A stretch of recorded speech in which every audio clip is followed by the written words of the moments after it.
Nagsimula na ang Canada Post na tumanggap ng commercial letters at parcels Huwebes. Pero asahan na raw ang delay sa pagdating ng mga ito. Ang report mula kay Rhea Santos. Nung nalaman namin na stop talaga, so I was like, "Oh my goodness." Talaga yung amin ko po talaga medyo nagka-ano ako, nag-stress ako dun kasi peak season po siya, ma'am. Halos 2 linggo nang nakatenga ang mga kahon na ito ng negosyong Filipino Online Shop Canada sa Alberta.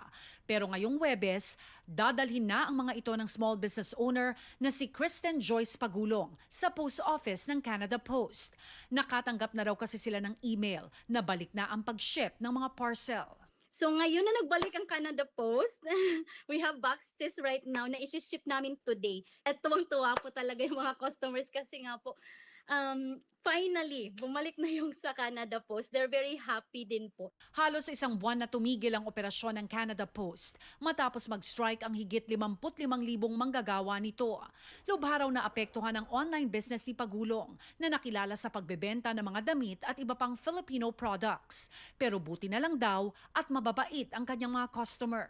So, yung mga boxes na natingga dito, yun din yung inaalala ko kasi nga grocery yun mostly. What if ma-expire? But then we are very thankful din po sa mga customers, kapwa natin Pilipino, very very very understanding. Yung bayanihan doon na part, andun talaga lumalabas yung pagka Pilipino natin, no. Nag-ano sila, sabi nila, "We'll just gonna wait, Miss Joy." Malaki ang pasasalamat ni Pagulong sa ibang courier na sumalo. Pero para sa kanyang negosyo, nararating daw kasi ng Canada Post ang kanilang mga suki sa Northwest Territories, Yukon at Yellowknife.